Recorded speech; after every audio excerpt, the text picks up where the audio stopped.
রব্বুল আলামিন বলেন, ওয়াইযা কুরিআল কুরআনু ফাসতামিউ লাহু ওয়া আনসিতু লাআল্লাকুম তুরহামুন।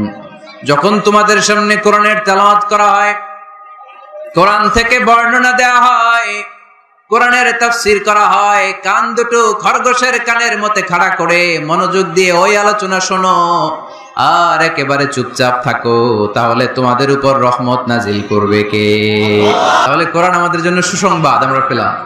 আবার কোরআন আমাদের জন্য রহমত, mercy, blessings and the bounties from our lord, এটাও পেলাম।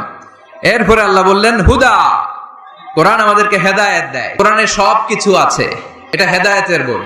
The Holi Quran Leeds the way, পথ দেখায়।